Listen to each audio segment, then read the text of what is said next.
Praise Lord, जय मसीह की। मैं स्टैनली मैकवान, मेरे YouTube channel Hindi Gujarati Bible study में आपका स्वागत है। मेरे चैनल को आज अभी इसी वक्त आप सब्सक्राइब कर लीजिए और परमेश्वर के ज्ञान में आप बढ़ते जाओ। क्या आप परमेश्वर को जानते हो? क्या परमेश्वर के स्वभाव को जानते हो? परमेश्वर कैसे? क्या परमेश्वर किसी को मौत देते हैं? क्या परमेश्वर किसी को जीवन देते हैं? क्या परमेश्वर किसी को बीमार कर सकते हैं? परमेश्वर किसी को चंगा कर सकते हैं? क्या परमेश्वर किसी को बीमार भी करे और बाद में उसको चंगा भी करे?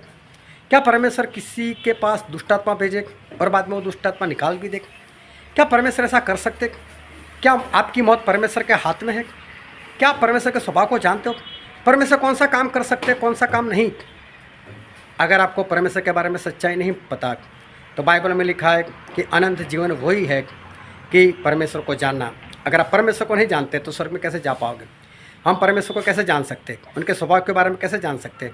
वो जानने के लिए मेरे साथ इस वीडियो में लगातार अंत तक बने रहो।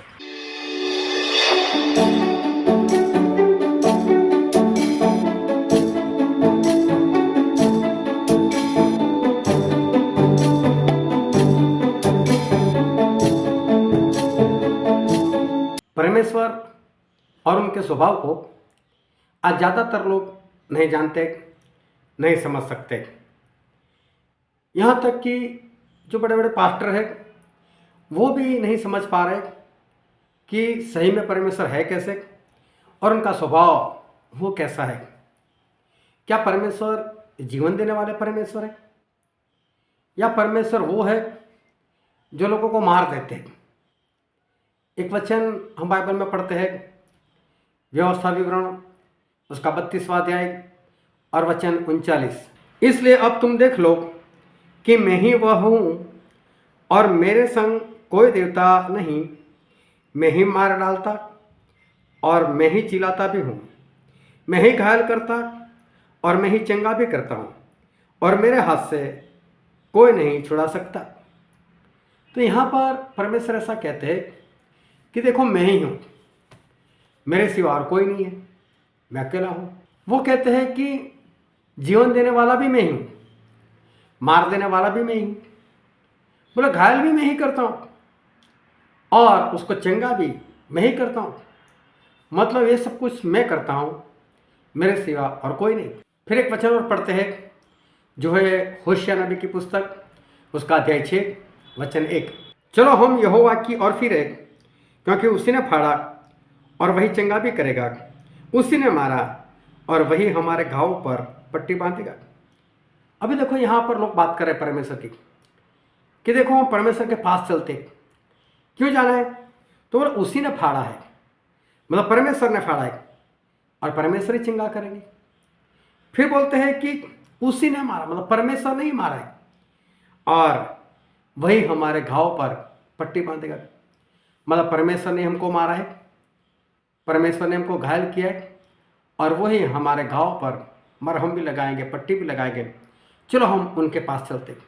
तो यहाँ पर भी बाइबल का वचन यही कहता है कि परमेश्वर फाड़ते हैं, परमेश्वर ही जीवन देते, परमेश्वर ही घायल करते, परमेश्वर ही मारते और परमेश्वर ही पट्टी भी लगाते। फिर एक वचन और हम पढ़ते हैं जो है निर्गमन का पुस्तक, उसका 15 अध्याय वचन 26।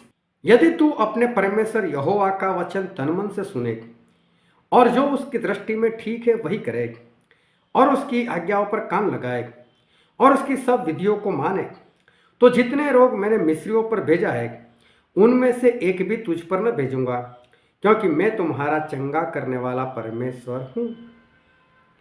अब यहाँ पर परमेश्वर ऐसा कहते हैं कि अगर तू मेरी वाणी को तन मन से सुनेगा, मेरी आज्ञाओं को मानेगा, तो बोले तेरे ऊपर एक भी बीमारी मैं नहीं भेजूंगा जो मिस्र में मैंने भेजी थी। मतलब परमेश्वर ऐसा कहना चाहते कि बीमारी मैं भेजता हूँ। फिर आखिर में ऐसा कहा गया क्योंकि मैं तुम्हारा चंगा करने वाला यहोवा हूँ, मतलब मैं चंगा ही देता हूँ। तो बीमारी भी वही भेजते, दोनों बातें लिखी यहाँ पर। बोले बीमारी भी मैं ही भेजता हूँ, मतलब मिस्र देश में जो बीमारी थी वो मैंने भेजी थी, तो मैं आपके ऊपर कोई बीमारी नहीं भेजूंगा, मतलब मैं बीमारी भेज सकता हूँ। तो बीमारी भेजने वाला भी मैं और उसमें से छुटकारा देने वाला, चंगा करने वाला भी मैं ही परमेश्वर। तो परमेश्वर ही बीमारी भेजते हैं और परमेश्वर ही चंगा भी करते। ऐसा यहाँ पर लिखा गया है। एक वचन और भी पढ़ते हैं जो है निर्गमन का पुस्तक, उसका अध्याय 4 और वचन 11। यहोवा ने उससे कहा, मनुष्य का मुंह किसने बनाया है, और मनुष्य को गूंगा या बहरा या देखने वाला या अंधा मुझ यहोवा को छोड़कर कौन बनाता है। वह परमेश्वर यहाँ पर ऐसा कहते हैं कि अगर कोई इंसान अंधा है तो उसको मैंने अंधा बनाया है, अगर कोई बहरा पैदा हुआ तो उसको मैंने बहरा बनाया है, अगर कोई गूंगा पैदा हुआ तो उसको मैंने गूंगा पैदा किया है, और बोले अगर कोई देख भी रहा है तो बोले वो भी मैंने ही बनाया है। मतलब परमेश्वर ऐसा कहता है, अंधा भी मैं करता हूँ, दिखाने वाला भी मैं ही, बहरा करने वाला भी मैं ही, उसमें चंगाई देने वाला भी मैं ही। मैं दोनों तरह के काम यहाँ पर परमेश्वर ऐसा कहना चाहते मैं ही करता हूँ। अब देखो, मैं कुछ वचन और भी आपको बताना चाहता हूँ, और वचन है दूसरा शमूएल उसका 14वां अध्याय और वचन भी 14। हमको तो मरना ही है और भूमि पर गिरे हुए जल के समान ठहरेंगे, जो फिर उठाया नहीं जाता। तो भी परमेश्वर प्राण नहीं लेता, वरन ऐसी युक्ति करता है कि निकाला हुआ उसके पास से निकाला हुआ न रहे। यहाँ पर परमेश्वर का वचन ऐसा कहता है कि परमेश्वर किसी का प्राण नहीं लेता, पर परमेश्वर ऐसे हल निकालते हैं कि वो बचाया जाए।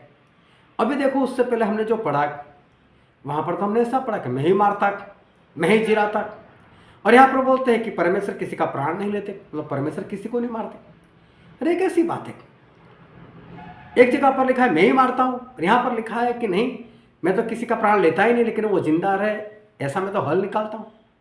तो दोनों में सच बात कौन सी। अब हम दूसरा शमूएल 14:14 माने कि परमेश्वर किसी का प्राण नहीं लेता, या फिर हम वो माने जो व्यवस्था विवरण 32-39 में लिखा है मैं ही मारता हूँ। हम दोनों में से कौन सी बात को सच माने, सच्चाई क्या है। चलो एक वचन और हम पढ़ते हैं, जो इब्रानी उसका 2 अध्याय और वचन 14। इसलिए जबकि लड़के मांस और लहू के भागी है, तो वह आप भी, मतलब प्रभु यीशु भी, उनके समान उनका सहभागी हो गया, ताकि मृत्यु के द्वारा उससे जिससे मृत्यु पर अधिकार मिला है, अर्थात शैतान को निकम्मा कर दे। यहाँ पर बाइबल में लिखा है मृत्यु के ऊपर जो अधिकार है वो तो शैतान को है, मतलब मौत लाने वाला शैतान है। तो प्रभु यीशु ऐसा क्यों बोलते हैं कि मैं मारता हूँ। यहाँ पर तो लिखा है कि मारने वाला शैतान है, मृत्यु के ऊपर जो अधिकार है वो तो शैतान का है, मतलब मौत लाने वाला वही है। फिर एक वचन और पढ़ते हैं, प्रकाशित वाक्य उसका अध्याय 20 वचन 14। और मृत्यु और अधोलोक भी आग की झील में डाले गए, यह आग की झील तो दूसरी मृत्यु है। यहाँ पर लिखा है मृत्यु को भी आग की झील में डाला गया। इसका मतलब मृत्यु तो सही नहीं है, वो तो अच्छी बात है ही नहीं, जो भी मृत्यु है वो अच्छा नहीं है। और परमेश्वर बोलते हैं कि मृत्यु को अधोलोक और उसको आग की झील में डाल दिया गया। इसका मतलब मृत्यु कोई चीज़ है, शैतान का कोई हथियार है, या तो शैतान का कोई दूत है, या तो शैतान खुद है मौत, जिससे परमेश्वर ने आग की झील में डाल दिया। अभी देखो, वही परमेश्वर ऐसा भी कहते हैं मैं ही मारता हूँ, तो मौत तो परमेश्वर हुए, और यहाँ तो मौत को आग की झील में डालने की बात हुई। तो सच्चाई है क्या, क्या बाइबल हमें कन्फ्यूज कर देता है। फिर एक वचन और पढ़ते हैं, पहला कुरिन्थी उसका 15 अध्याय वचन 26। सबसे अंतिम बैरी जो नाश किया जाएगा वह मृत्यु है। मतलब कि प्रभु यीशु का जो बैरी है, शत्रु है, वो तो मौत है। अभी मृत्यु तो परमेश्वर का दुश्मन है, शत्रु है, यहाँ पर स्पष्ट लिखा है।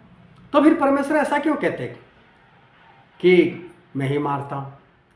ये दो बातें क्यों हैं, क्या कहीं पर कुछ कन्फ्यूज़न है, या लिखने में कोई गलती हुई है, सच्चाई क्या है।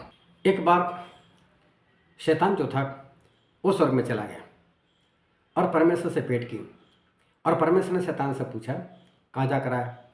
बोल मैं पृथ्वी पर इधर उधर घूम घाम कर आया हूँ। परमेश्वर बोलते हैं क्या तूने मेरे दास, मेरे सेवक अय्यूब के ऊपर अपना ध्यान लगाया। तो बोलता है शैतान, क्या तू उसकी चारों तरफ से रक्षा नहीं करता, क्या तूने उसको आशीष नहीं दी, इसी कारण उसकी संपत्ति नहीं बढ़ गई, इसलिए वो तो तेरे आराधना कर, तेरी पूजा करता है। अगर ये सब कुछ उसके पास छीन ले, फिर देखना वो किस तरह से तेरा इनकार करता है। उसके बाद परमेश्वर ने सब कुछ शैतान के हवाले कर दिया। फिर दूसरी बार शैतान स्वर्ग में गया, फिर परमेश्वर से बात हुई, तो परमेश्वर ने शैतान से कहा, कहाँ जाकर आया? इस बार फिर वो बोलता है, मैं पृथ्वी पर इधर उधर घूम घाम कर आया। तो परमेश्वर एक बार फिर उसको पूछा, क्या तूने मेरे दास अय्यूब के ऊपर अपनी निगाह लगाई, उसके ऊपर लक्ष्य दिया है? तब देख, तूने उसका सब कुछ छीन लिया, लेकिन फिर भी अभी वो खराई पर है, अभी भी मेरी ही आराधना कर रहा है। और तब शैतान ने बोला, उसमें क्या है, चमड़े के बदले में तो इंसान सब कुछ दे सकता है, बोले तू उसको बीमार कर दे, फिर देखना वो तेरा इनकार करेगा। तब परमेश्वर ने बोला, वो मेरे हाथ में नहीं है, वो तेरे हाथ में है। और शैतान वहां से निकला। और बाइबल में एक वचन पढ़ते हैं हम, अय्यूब 2:7। तब शैतान यहोवा के सामने से निकला और अय्यूब को पांव के तलवे से लेकर सिर की चोटी तक बड़े बड़े फोड़ों से पीड़ित किया। यहाँ पर स्पष्ट लिखा है, शैतान ने फोड़ों की बीमारी अय्यूब को दी। इसका मतलब बीमारी देने वाला शैतान है। तो फिर निर्गमन 15:26 में हमने पढ़ा, और वहां पर परमेश्वर बोलते हैं कि जो बीमारियां मैंने मिस्री लोगों के ऊपर डाली थी, उनमें से एक भी तुम्हारे ऊपर नहीं डालूंगा। तो वो तो ये कहना चाहता है कि परमेश्वर खुद बीमारी डालते, और यहाँ पर शैतान ने पीड़ित किया। तो फिर ये सब क्या है? बीमारी सही में कौन लाता है, परमेश्वर या शैतान? फिर एक वचन और पढ़ता हूँ, लूका उसका 13वां अध्याय 10 से लेकर 16 वचन।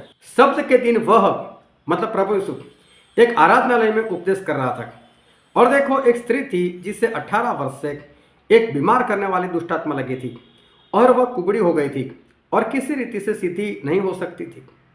यीशु ने उससे देखकर बुलाया और कहा, हे नारी, तू अपनी बीमारी से आजाद हो गई। तब उसने उस पर हाथ रखे और वह तुरंत सीधी हो गई और परमेश्वर की बड़ाई करने लगी, इसलिए कि यीशु ने शब्द के दिन उसे अच्छा किया था। आराधनालय का सरदार ईर्ष्या कर लोगों से कहने लगा, 6 दिन है जिनमें काम करना चाहिए, सो उन्हीं दिनों में आकर चंगे हो, परंतु शब्द के दिन नहीं। यह सुनकर प्रभु ने उत्तर देकर कहा, हे कपटियों, क्या शब्द के दिन तुम में से हर एक अपने बैल या गधे को थान से खोलकर पानी पिलाने नहीं ले जाता? और क्या उचित न था कि यह स्त्री जो अब्राहम की बेटी है, जिसे शैतान ने 18 वर्ष से बांध रखा था, शब्द के दिन इस बंधन से छुड़ाई जाती? यहाँ पर एक आत्मा के बारे में लिखा है, और वो है बीमार करने वाली आत्मा, और लिखा है दुष्टात्मा। तो बीमार करने वाली तो दुष्टात्मा है। तो प्रभु यीशु कैसे कह सकते हैं, परमेश्वर किस तरह से कह सकते हैं कि मैं तुम्हारे ऊपर बीमारियां डालूंगा या नहीं डालूंगा?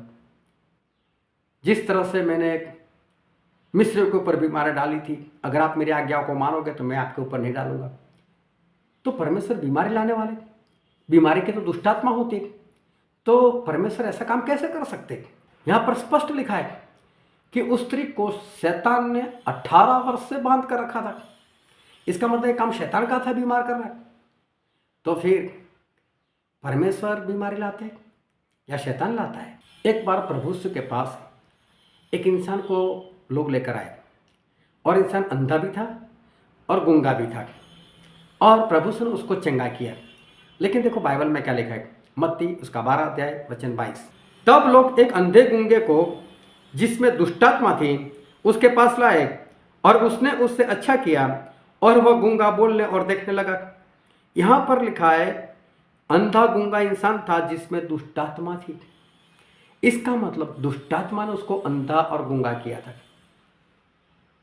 तो परमेश्वर ने मूसा से ऐसा कहा था, जो निर्गमन 4:11 में हमने पढ़ा था, कि लोगों को अंधा या बहरा या गूंगा कौन करता है? मैं यहोवा छोड़कर और कौन है? बोला मतलब ये सब तो मैं कर रहा हूं। और यहां पर तो स्पष्ट लिखा है कि दुष्टात्मा ने उसको अंधा किया था, दुष्टात्मा ने उसको गूंगा किया था। तो ये शैतान की दुष्टात्मा अंधा और गूंगा करता है, या फिर परमेश्वर ऐसा काम करते? सही बात है क्या? सच्चाई है क्या? देखो बाइबल में कहीं पर किसी भी तरह का कंफ्यूजन नहीं है। चलो ये सारी बातें हम पवित्र आत्मा की सहायता से हम सीखते हैं सही में परमेश्वर कहना क्या चाहता है, उनका वचन क्या कहना चाहता है, सही में परमेश्वर है कैसे, शैतान कैसा है। हम बाइबल से पवित्र आत्मा के जरिए हम सीखते हैं। एक वचन पढ़ते हैं, याकूब की पत्री उसका अध्याय 3 वचन 9 से लेकर 12। इसी से मतलब जबान से हम प्रभु और पिता की स्तुति करते हैं और इसी से मनुष्य को जो परमेश्वर के स्वरूप में उत्पन्न हुए हैं श्राप देते हैं। परमेश्वर ऐसा कहते हैं कि आपके पास एक ही जबान है, आप उसी से परमेश्वर की आराधना भी करते हो और उसी से परमेश्वर के स्वरूप में जो लोग पैदा हुए उन मनुष्य को आप श्राप भी देते हो, उनकी निंदा भी करते हो। फिर आगे पढ़ते हैं, एक ही मुंह से धन्यवाद और श्राप दोनों निकलते। मतलब एक ही मुंह से, एक ही जबान से परमेश्वर का धन्यवाद भी और लोगों की निंदा भी, श्राप भी, ये दोनों काम करते हो बोले। फिर आगे लिखा है, हे मेरे भाइयों ऐसा नहीं होना चाहिए। इसका मतलब परमेश्वर ऐसा बोलते हैं कि कोई एक ही काम करो, या अच्छा करते हो तो अच्छा ही करो, बुरा करते हो तो बुरा ही करो। इसका मतलब परमेश्वर के जबान एक है, या तो परमेश्वर की आराधना करो या तो लोगों की निंदा करो। दोनों काम नहीं चलेगा, ये दोनों काम अच्छे नहीं। तो फिर परमेश्वर दोनों काम करे तो कैसा लगेगा? परमेश्वर ही मारे, परमेश्वर ही जिलाए। अगर ऐसा होता तो क्या परमेश्वर हमसे कहते? मालूम बचपन एक कहानी सुनी थी। एक संत था और एक औरत थी, उसके बेटे को गुड़ खाने की आदत थी और वो श्री अपने बच्चे को लेकर संत के पास जाते, संत जी इसको गुड़ खाने की आदत है, इसे कुछ समझाओ। और संत ने बोला इसको अगले हफ्ते लेकर आना। और दूसरे हफ्ते ये स्त्री वापस लेकर गई और तब संत ने कहा बेटे गुड़ मत खाना, अच्छी बात नहीं है। तो स्त्री ने सोचा कि इसमें हफ्ता लगाने की क्या जरूरत थी, पिछले हफ्ते ही बोल देते, दूसरी बार मुझसे क्यों धक्का खिलाए। और उन्होंने संत से पूछा, संत जी ये काम तो आप पिछले हफ्ते भी कर सकते थे, पिछले हफ्ते भी आप बता सकते थे, इतना ही बताना था तो मुझे क्यों बुलाया। और संत ने जवाब दिया कि पिछले हफ्ते जब तू आई तब मैं खुद गुड़ खाता था, अगर मैं खुद गुड़ खाता हूँ दूसरे को कैसे सलाह दे सकता हूँ कि तू मत खाना, इसलिए मैंने छोड़ दिया। आज हफ्ता हो गया, अब मैं इसको बोल सकता हूँ कि गुड़ मत खाना। तो देखो एक संत को भी इतना तो पता चलता है कि मैं ही बुरा कर रहा हूँ, लोगों को कैसे बताऊं कि तू बुरा मत कर। परमेश्वर हमें बताते हैं कि एक ही जबान है, या तो परमेश्वर की आराधना करो, धन्यवाद करो, या तो लोगों की निंदा करो, लेकिन दोनों काम मत करो। तो वो खुद कैसे दो काम कर सकते हैं? और फिर आगे उसका 12 वचन में पढ़ता हूं, क्या सोते कि एक ही मुंह से मीठा और खारा जल दोनों निकलते? परमेश्वर ऐसा कहते कि जो झरना होता है अगर उसका पानी मीठा हो तो क्या खारा पानी भी साथ में निकलता है? परमेश्वर कहना चाहते हैं नहीं निकलता। सवाल नहीं पूछ रहे, वो कहना चाहते हैं झरना अगर मीठा हो तो मीठा ही रहता है और खारा हो तो खारा ही रहता है, उसका स्वभाव नहीं बदलता। फिर आगे लिखा है, हे मेरे भाइयों क्या अंजीर के पेड़ में जैतून या दाख की लता में अंजीर लग सकते? मतलब अंजीर का पेड़ है तो क्या उसमें जैतून का फल लगेगा? नहीं, अंजीर का पेड़ है तो अंजीर का ही फल लगना चाहिए ना। दो तरह के फल तो वो भी नहीं देता। क्या जो दाख लता होती है उसके ऊपर अंगूर लगेंगे या फिर अंजीर लगेंगे? वो भी तो सिर्फ अंगूर ही लगाती है। मतलब इनका स्वभाव भी एक ही काम करने का है, दो स्वभाव नहीं होना चाहिए। तो परमेश्वर कैसे दो दो काम कर सकते हैं? चंगा भी कर सकते, बीमार भी कर सकते, ऐसे काम परमेश्वर कैसे कर सकते जब परमेश्वर लोगों के बारे में बता रहे कि दो काम नहीं होने चाहिए। फिर आगे लिखा है, वैसे ही खारे सोते से मीठा पानी नहीं निकल सकता, ऐसा हो ही नहीं सकता, परमेश्वर मना कर रहे। तो फिर वही दो काम परमेश्वर कैसे कर सकते, एक अच्छा एक बुरा? क्या परमेश्वर कहना चाहते हैं? याकूब 3:9 से 12 जो हमने पढ़ा वो बहुत स्पष्ट हमको बता रहा है कि दो तरह के काम नहीं होने चाहिए। और वही दो काम अगर परमेश्वर में दिखे तो कैसा लगेगा? क्या परमेश्वर में पाप है? क्या परमेश्वर में पवित्रता भी है? चलो ये बात बहुत ही सरल भाषा में हम समझेंगे। जब भी कोई गुनाह करता है तब अदालत में उसको लेकर जाते हैं और जज जो होते हैं वो जज उस गुनहगार को उसके गुनाह के अनुसार उसको सजा देता है। कभी किसी को एक दिन जेल, कभी किसी को कुछ घंटे की जेल, कभी किसी को जुर्माना, कभी किसी को 50-100 रुपये का जुर्माना, कभी किसी को 50 लाख का भी जुर्माना, कभी किसी को 7 साल की जेल, 10 साल की जेल, कभी किसी को आजीवन कारावास, आजीवन जेल, कभी किसी को फांसी का फंदा भी। जैसा गुनाह वैसा जज उसको सजा करता है। लेकिन ये जो सजा होती है, क्या वो सजा जज खुद देता है? अगर जज ने बोल दिया कि इसको 10 साल कैद, फिर क्या जज उसको हथकड़ी पहनाकर जज खुद उसको जेल में रखने के लिए जाता है? नहीं, जज नहीं जाता। वो काम तो पुलिस करती है। फिर जो जेल होती है वहां पर उसकी देखभाल कौन करता है? वहां उसकी खातिर पानी कौन करता है? उसको दंड देने का काम कौन करता है? क्या जज वहां पर जाकर करता है? नहीं, जज तो फिर देखने भी नहीं जाता। जो दंड देना है वो जेलर को देना है। कितना खाना देना, कितना मारना, वो सब कुछ जेलर करता है। अगर किसी को जज ने बोल दिया इसको फांसी दे दो, तो क्या फांसी देने के लिए जज जाता है? नहीं, वो फांसी पर जो लटकाने वाला होता है उसको जल्लाद कहते हैं। ये काम तो जल्लाद करता है। लेकिन जज ये सारे काम नहीं करता, वो तो सिर्फ सजा सुनाते हैं। अगर जज ने सजा कर दी कि इस गुनहगार को 10 साल की कैद, जब उन्होंने बोल दिया 10 साल की कैद, इसका मतलब 10 साल उसको जेल में रहना है। क्या 10 साल वो जज उसको देखने के लिए कभी जेल में जाता है? कभी नहीं। किस तरह से उसको रखा जाता है, कभी वो देखने के लिए जाता है? नहीं। क्या 10 साल से पहले इसको कोई छोड़ सकता है? जज भी नहीं छोड़ सकता, वो भी नहीं छोड़ेगा उसको। क्या जज उस व्यक्ति को छुड़ाने के लिए जा सकता है? जज भी छुड़ाने के लिए नहीं जाने वाला। क्या जज ने किसी को जेल में डाला? क्या जज है उसने किसी को फांसी दी? नहीं, ना जज ने किसी को जेल में डाला, ना जज ने किसी को फांसी दी। पर लोग कैसी बातें करें, ये जज ने इसको 10 साल की कैद कर दी, ये जज ने इसको फांसी दे दी। सही में जज ने तो सिर्फ फैसला सुनाया, लेकिन जज ने कोई दंड नहीं दिया, दंड सुनाया, दिया नहीं। अब हम अच्छी तरह से इस बात को सीखते, जितनी भी बुराइयां हैं वो सारी बुराइयां सिर्फ शैतान में है, परमेश्वर में नहीं है। बीमार करने वाला शैतान है, श्राप देने वाला शैतान है, मार देने वाला, मृत्यु देने वाला भी शैतान है। ये सारे काम शैतान करता है।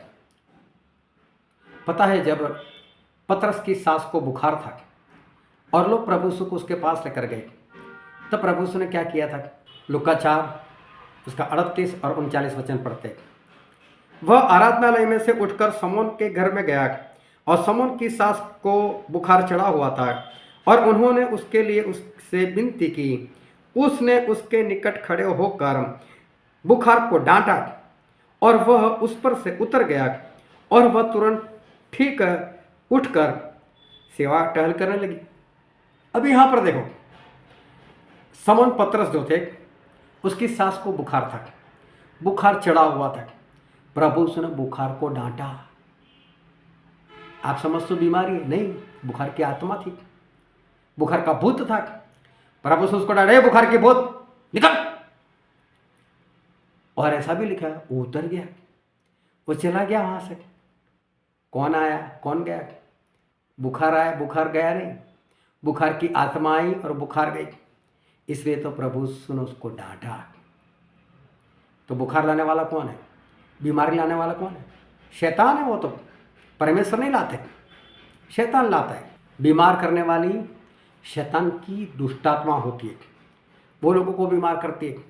और अभी हमने पढ़ा, एक बार फिर से मैं पढ़कर बताता हूँ, लूका उसका 13वां अध्याय वचन 11। और देखो, एक स्त्री थी जिससे 18 वर्ष से एक बीमार करने वाली दुष्ट आत्मा लगी थी और वह कुबड़ी हो गई थी और किसी रीति से सीधी नहीं हो सकती थी। यहाँ पर स्पष्ट लिखा है, बीमार करने वाली दुष्ट आत्मा। तो बीमार करने वाली तो दुष्ट आत्मा होती है, परमेश्वर कैसे किसी को बीमार कर सकते? तो बीमारी लाने वाली भी शैतान की आत्मा है।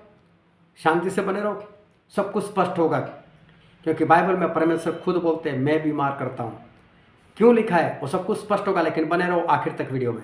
जब शैतान परमेश्वर के पास गया था और जब परमेश्वर ने उससे अय्यूब के बारे में पूछा था कि क्या मेरे दास अय्यूब के ऊपर निगाह लगाए, लक्ष्य लगाए, तब उसने बोला था कि तूने उसको आशीष दिए, उसकी रखवाली करता है इसलिए, लेकिन उसका सब कुछ छीन ले। और तब परमेश्वर ने सब कुछ शैतान के हवाले कर दिया। शैतान को बोला, जा, उसका सब कुछ मैं तेरे हाथों में देता हूँ, तो जो करना है कर। और तब शैतान ने क्या किया था? चलो हम बाइबल में पढ़ते हैं, अय्यूब का पुस्तक उसका पहला अध्याय 13 वचन से लेकर 19 वचन। एक दिन अय्यूब के बेटे बेटियां बड़े भाई के घर में खाते और दाख मधु पी रहे थे। तब एक दूत अय्यूब के पास आकर कहने लगा, हम तो बैलों से हल जोत रहे थे और गदहियाँ उसके पास चर रही थी कि शबा के लोग घावा करके उनको ले गए और तलवार से तेरे सेवकों को मार डाला, और मैं ही अकेला बचकर तुझे समाचार देने को आया हूँ। अभी देखो, कुछ लुटेरे आए, लुटेरे आके सब कुछ लूट कर चले गए और सभी को मार भी दिया।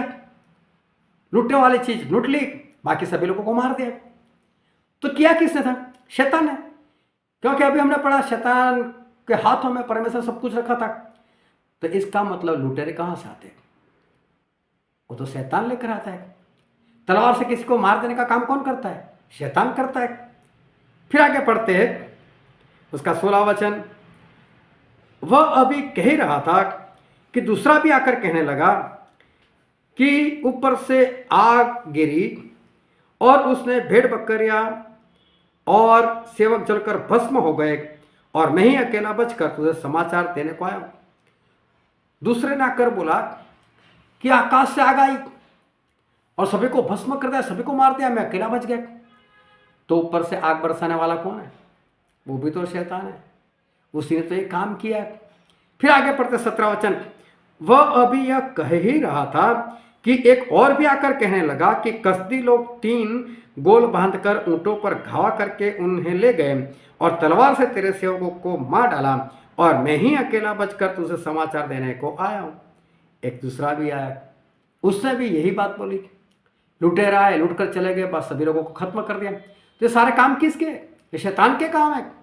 फिर आगे पढ़ते, वह अभी यह कह ही रहा था कि एक और भी आकर कहने लगा, तेरे बेटे बेटियां बड़े भाई के घर में खाते और दाख मधु पीते थे कि जंगल की ओर से बड़ी प्रचंड वायु चली और घर के चारों कोनों को ऐसा झोंका मारा कि वह जवानों पर गिर पड़ा और वे मर गए, और मैं ही अकेला बचकर तुझे समाचार देने को आया हूं। बोले आंधी आई, पूरा घर गिरा दिया। तो आंधी तूफान लाने वाला कौन? शैतान। ये सारी बातें शैतान से हुई। देखो देखो, ये सारे बुरे काम शैतान करता है, सारी बुराइयां उसके पास है। और मालूम है परमेश्वर प्रभु से क्या कहते? एक वचन पढ़ते, यूहन्ना उसका 14 अध्याय वचन 30।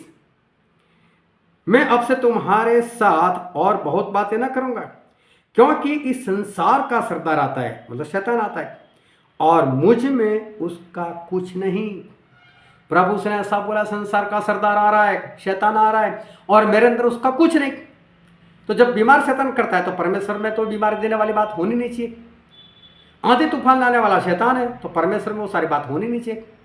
मृत्यु देने वाला शैतान है तो परमेश्वर के अंदर वो बात होनी नहीं चाहिए। प्रभु स्पष्ट बोलते हैं, मेरे अंदर उसका कुछ भी नहीं, मतलब कुछ भी नहीं, 1% भी नहीं, कुछ भी परमेश्वर के अंदर शैतान वाली बात है ही नहीं। ना परमेश्वर किसी को बीमार कर सकते, ना परमेश्वर किसी को मार सकते हैं। तो फिर बाइबल में ऐसा क्यों लिखा? मैं ही मारता, मैं ही जिलाता, मैं बीमार देता, मैं चंगा करता, मैं घायल करता, मैं ही पट्टी बांधता। क्यों ये सारी बातें इस तरह से बाइबल में लिखी गई? क्या कहते हैं परमेश्वर? क्यों परमेश्वर ऐसा कहते हैं? मैं ही बहरा बनाता हूँ, मैं ही अंधा करता हूँ, मैं ही गूंगा करता हूँ। वो जज वाली बात मैंने बताई, उसी से हमें सीखते। बाइबल में ऐसा लिखा है, एक वचन हम पढ़ते हैं, व्यवस्था विवरण उसका 28वां अध्याय वचन 15। परंतु यदि तू अपने परमेश्वर यहोवा की बात न सुने और उसकी सारी आज्ञाओं और विधियों के पालने में जो मैं आज तुझे सुनाता हूँ चौकसी नहीं करेगा, तो ये सब शाप तुझ पर आ पड़ेंगे। परमेश्वर बोलते, अगर तू मेरा कहा हुआ नहीं मानेगा, मेरी आज्ञाओं की पालना नहीं करेगा, तो ये सारे शाप तुझ पर आएंगे और तुझे पकड़ लेंगे। फिर आप व्यवस्था विवरण उसका 28 अध्याय पूरा पढ़ना, थोड़ा लंबा है लेकिन एक साथ में पढ़ लेना, और वहाँ पर सारी बातें लिखी हुई। मेरी आज्ञा नहीं मानोगे तो बीमार हो जाओगे, मेरी आज्ञा नहीं मानोगे तो मर जाओगे, ये सारी बातें वहाँ पर लिखी हुई, सारे साफ वहाँ पर लिखे हुए। अब देखो, जो परमेश्वर है वही तो जज है। अगर उनका कहा हुआ कोई नहीं करेगा तो फिर परमेश्वर उसे बुलाकर दंड देते। जिस तरह से एक जज दंड देता है, उसी तरह से हमारे प्रभु यीशु भी जज है। फिर वो दंड देते, जा तुझे इतनी बीमारी का दंड, जा तुझे मौत का दंड, जो भी दंड वो परमेश्वर देते। लेकिन क्या जज वो दंड देने के लिए खुद जाता है? क्या जज खुद किसी को फांसी देता है? क्या वो खुद किसी को जेल में डालता है? नहीं, उसके लिए इंसान ठहरा है वो। बस यही काम है कि परमेश्वर वो अपना फैसला सुनाते, दंड सुनाते, सजा सुनाते, और शैतान वो सारे काम कर देता है, फिर उसको करना पड़ता है। लेकिन परमेश्वर वो काम नहीं करते जो शैतान के अंदर है। एक वचन पढ़कर बताता हूँ। एक बार जो दाऊद राजा थे, जो बहुत अच्छे से चल रहे थे, परमेश्वर क्या क्या कार्य कर रहे थे, लेकिन एक बार उन्होंने बादशेबा को नहाते हुए देखा और वासना का कीड़ा भड़क उठा।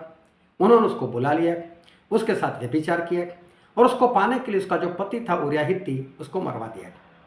जब ये गुनाह दाऊद ने किया, तब परमेश्वर ने नातान नबी को दाऊद के पास भेजा और नातान नबी ने सारे पाप वो दाऊद को जाहिर किए कि तूने ऐसा ऐसा किया है। और दाऊद ने परमेश्वर से क्षमा भी मांगी, परमेश्वर ने उसको क्षमा भी किया।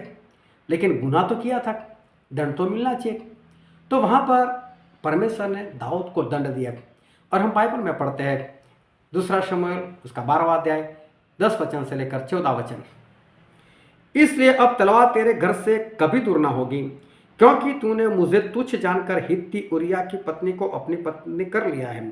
यहोवा यूं कहता है कि सुन, मैं तेरे घर में से विपत्ति उठाकर तुझ पर डालूंगा और तेरी पत्नियों को तेरे सामने लेकर दूसरे को दूंगा, और वह दिन दोपहरी में तेरी पत्नियों से कुकर्म करेगा।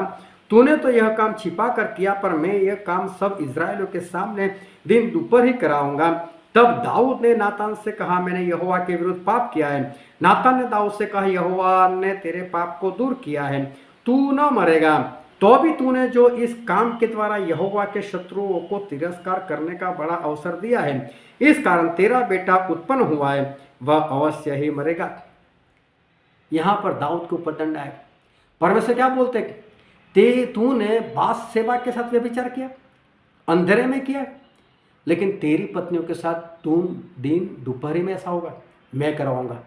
सिर्फ सोचो, क्या परमेश्वर किसी को बुलाकर लाकर ऐसा कहेंगे, ये दाऊद की पत्नी आए, इसके साथ सेक्स करो, इसके ऊपर रैप करो? क्या परमेश्वर ऐसा किसी को कह सकते? सिर्फ सोचो, क्या हमारे परमेश्वर ऐसे है? नहीं, ये दंड दिया परमेश्वर ने। अब करेगा कोई और, वो शैतान है। परमेश्वर ने बोल दिया तेरा बेटा मरेगा, तेरे घर में से तेरे विरोध में तलवार उठेगी, लेकिन परमेश्वर किसी को नहीं बोलने वाले।